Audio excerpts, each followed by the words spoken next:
leitura. Meus amigos também, né? Porque vai que tem algum irmão que também quer fazer parte do clube de leitura. Por enquanto, nós temos as amigas do clube de leitura. Estamos aqui mais uma vez para nos dar continuidade na leitura do nosso livro. A gente leu o capítulo 7, a gente concluiu o capítulo 7 do Avivamento do Odre Novo. E daí, meninas, eu gostaria de saber como foi para vocês concluir a leitura do capítulo 7. A gente vai iniciar do capítulo 1 agora, né? Mas primeiro eu gostaria de falar um pouquinho, de saber como foi o capítulo 7 para vocês. Quando a gente lê um livro, qual o objetivo da gente estar lendo esse livro? Por que a gente quer ler esse livro? O que esse livro é interessante para a gente? Então, eu gostaria de saber como foi para vocês ler o capítulo 7. Aquelas que têm o meu contato do clube de leitura, quando a gente começou lá no início, que a gente fazia tudo juntinha numa cozinha, que já tem o meu contato, eu gostaria que vocês entrassem em contato comigo, contassem experiência, mandassem pergunta, dúvidas. Por quê? Porque para a gente continuar, a gente precisa resolver o capítulo 7, a gente precisa pelo menos estar entendendo, se alinhando com aquilo que a gente estudou do capítulo 7. O capítulo 7 é as estruturas de orgulho. E daí, como que foi para vocês? Vocês identificaram muito orgulho? Será que a gente está muito orgulhosa, muito orgulhosinha ainda? Ou será que a gente já entendeu isso? Como é que está isso na nossa vida? Por exemplo, lá que eu pedi para vocês sublinharem a palavra, vocês lembram? Na página 122, que no terceiro parágrafo, eu pedi para vocês sublinharem a palavra resistência moral. Lembra? Qual de vocês foi estudar o que significa resistência moral? Qual foi a sua experiência com isso? Quantas vezes você teve que pausar o vídeo ou você parou e foi ali conversar com o Senhor, pedir ajuda do Espírito Santo sobre aquela situação ali, para o Espírito Santo trazer discernimento, trazer luz sobre a sua vida? Lá no terceiro parágrafo da página 122, diz assim, quando o Tiago fala sobre resistir ao diabo, isso pode significar um tempo no qual vamos guerrear através da humilhação. Para Jesus, foram 40 dias no deserto. Para Daniel, foram 21 dias de jejum. Muitas vezes será necessário resistência moral para vencer confrontos com o diabo. A perseverança é altamente relevante na batalha espiritual. E quando a gente lê, eu leio muito, e há muitos anos eu leio, e eu tive acesso a muitos bons livros, com realmente palavra revelada, com discernimento, com homens de Deus assim, que fizeram um trabalho extraordinário. Mas a gente pega para ler e a gente absorve muito pouco daquilo que a gente lê, porque a gente não para pesquisar. Às vezes a gente passa por uma palavra e a gente nem sabe o que aquilo significa. Eu estou falando na minha experiência, tá bom, amigas do Clube de Leitura? Porque talvez você saiba, talvez você já discerniu de primeira, mas algumas não, como eu. Daí a palavra resistência moral. Eu fui pesquisar um pouco mais para a gente entender dentro desse contexto aqui o que ele está querendo dizer. Por exemplo, resistência moral, segundo a fonte que eu pesquisei, é regra do bem proceder. É o que se pode entender como moral, dizem-nos os benfeitores da codificação.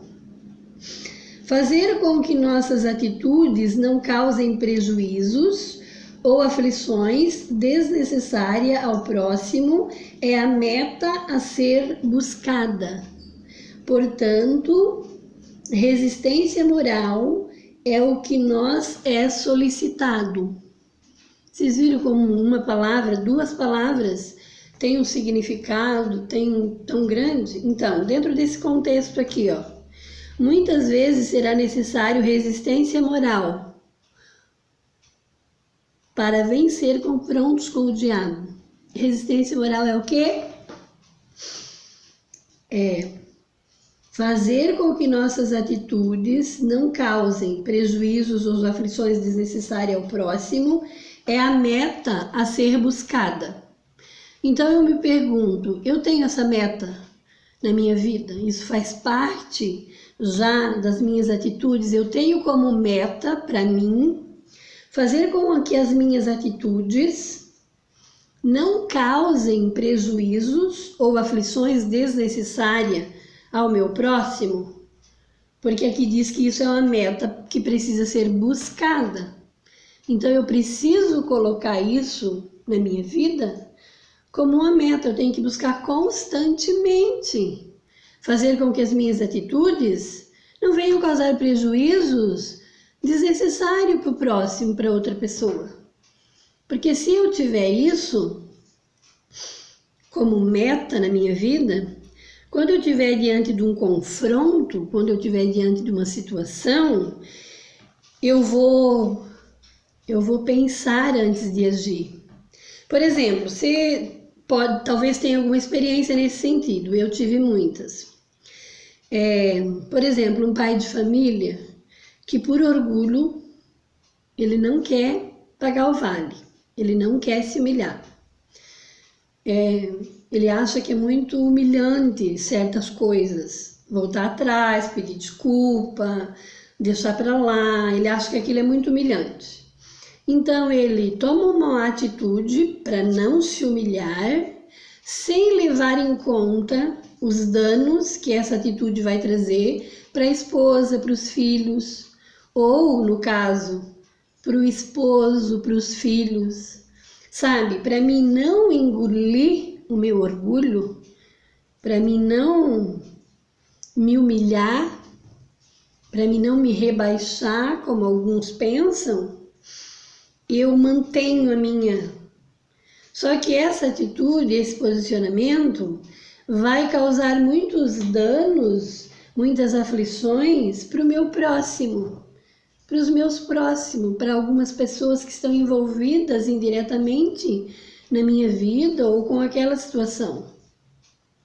Então, se eu tiver resistência moral, se eu tiver decidido que no que depender de mim, eu vou fazer de tudo para não causar prejuízos e aflições desnecessárias para o meu próximo, eu prefiro sofrer o dano.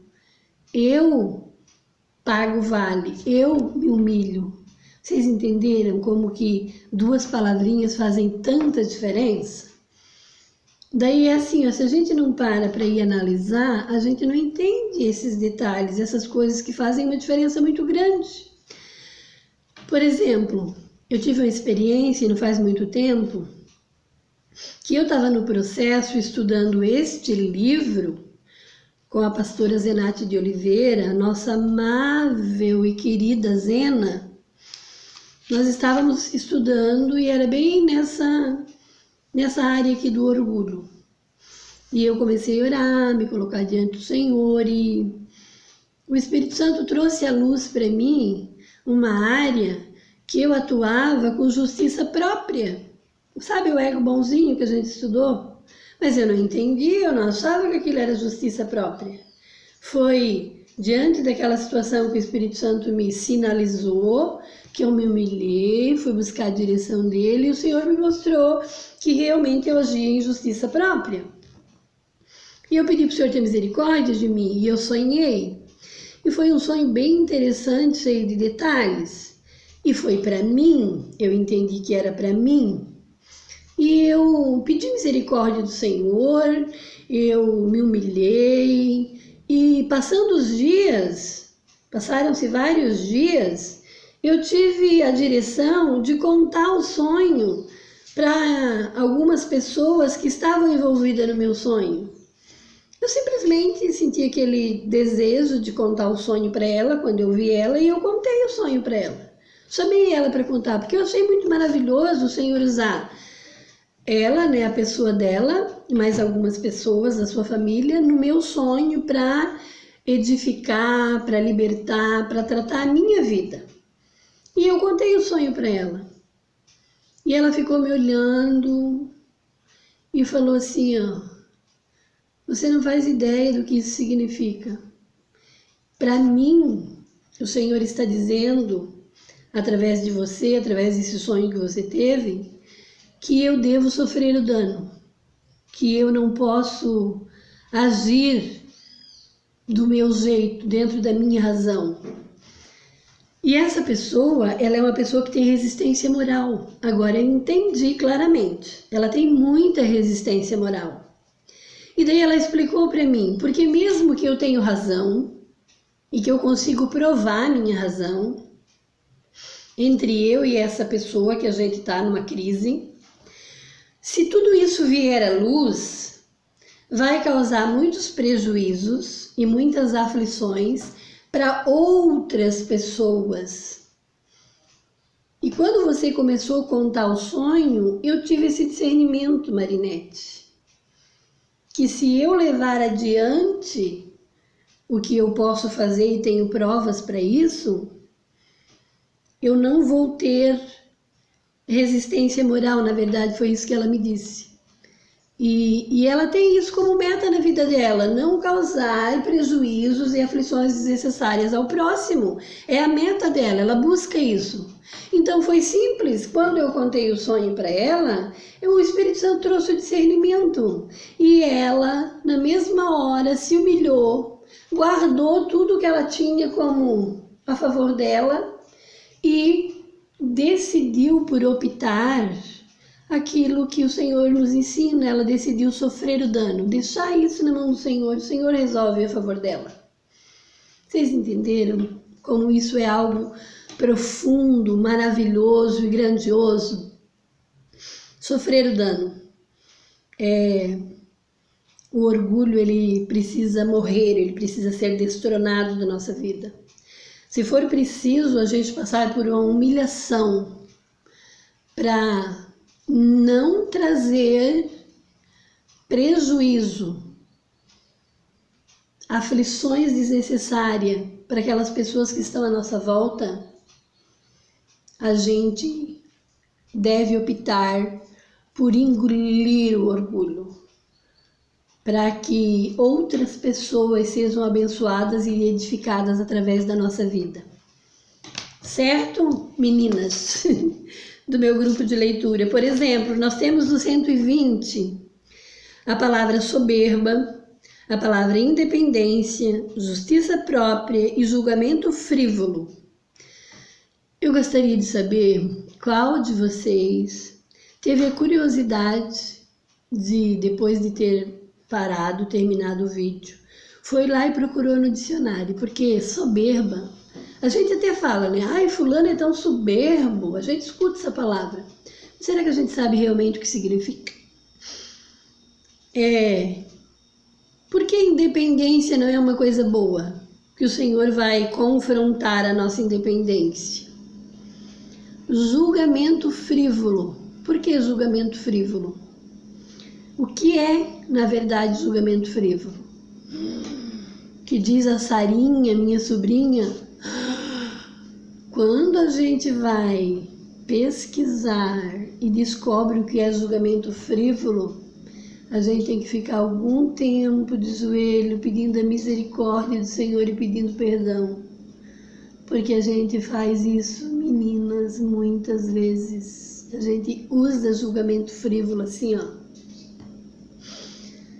E a gente precisa de se humilhar, reconhecer que a gente tem pecado nessa questão, fazendo julgamento frívolo, pedir perdão, pedir misericórdia, sabe, um tempinho a sós com o Senhor, para ir corrigindo isso.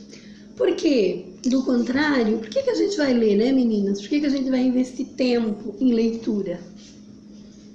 Certo? Vocês estão acompanhando comigo? Legal, né? Então tá bom, a gente precisa de entrar. Eu gosto de quando eu começo a ler um livro, meninas, eu sou leitora daquelas que lê tudo. Sabe ali, endossos, eu gosto de ler. Eu gosto de ler o prefácio, eu gosto de ler tudo. Mas eu vou ler o prefácio rapidinho, tá bom? Depois a gente entra no capítulo 1. O apóstolo Paulo deixou claro que uma das principais evidências dos últimos dias é que teríamos tempos difíceis e trabalhosos. Sabe, porém, isto, que nos últimos dias sobrevirão tempos penosos, pois os homens serão amantes de si mesmos, gananciosos, presunçosos, soberbos, blasfemos, desobedientes a seus pais, ingratos, ímpios, sem afeição natural, implacáveis, caluniadores, incontinentes, cruéis, inimigos do bem, mais amigos dos deleites do que amigos de Deus, tendo aparência de piedade, mas negando-lhe o poder. Isso está em 2 Timóteo 3, do 1 ao 5. Gente, quanta coisa! Será que a gente está ou não está nos últimos dias? Esse perfil do homem dos últimos dias é principalmente o resultado da desintegração familiar. Pessoas deformadas na alma que construíram uma história de relacionamento destruídos. A falência do casamento tem deixado um imensurável saldo negativo e exaurido a capacidade moral e emocional de toda uma geração. Pessoas exploradas, abandonadas, abusadas, traídas, frustradas, desprotegidas, machucadas, amaldiçoadas, que se tornaram vítima dessa profecia escatológica. Paulo também adverte profeticamente sobre a apostasia e as sagazes e sedutoras doutrinas de demônios. Mas o Espírito Santo expressamente diz que em tempos posteriores alguns apostatarão da fé, dando ouvidos a espíritos enganadores e a doutrina de demônios. Pela hipocrisia de homens que falam mentiras, tem a sua própria consciência cauterizada. 1 Timóteo 4, do 1 e o 2. Na mesma intensidade em que o Apocalipse se descortina, a tarefa da igreja de pregar o Evangelho e discipular as nações torna-se ainda mais desafiante. São tempos cada vez mais difíceis e trabalhosos. Assim sendo, a grande chave é saber confrontar esses tempos penosos com o penoso trabalho de Jesus. Ele verá o fruto do seu penoso trabalho e ficará satisfeito. Isaías 53, 11. Se queremos agradar a Deus, é necessário sacudir o pó da religiosidade e nos convertermos a uma fé sábia, capaz de traduzir o sacrifício de Jesus numa dimensão que supere a multiplicação da iniquidade e a satanização do mundo, que culminará no governo do Anticristo. É exatamente a isso que a matéria deste livro se propõe. Sob a perspectiva da família, diagnosticar as raízes dos problemas e trazer as ferramentas certas que nos possibilitam executar uma obra que satisfaça o coração de Deus, sarando a alma, renovando o entendimento, transformando o caráter, liberando dons, destrancando chamadas, reabilitando o ministério e avivando a igreja. Dedico este livro, primeiramente em gratidão à obra sacrificial do Senhor Jesus e à minha esposa, companheira de ministério, à minha família e ao corpo de Cristo, a quem amo e no qual acredito. Encorajo você a desfrutar deste livro, bem como ministrar as verdades e os princípios nele contidos. Então esse é o nosso prefácio. Estamos prontos então para o próximo vídeo? Até o próximo, se Deus quiser, porque a gente ainda vai ter mais uns detalhes que a gente vai precisar falar. Se queremos agradar Deus, que Deus? Vamos descobrir isso juntas? Beijo, meninas!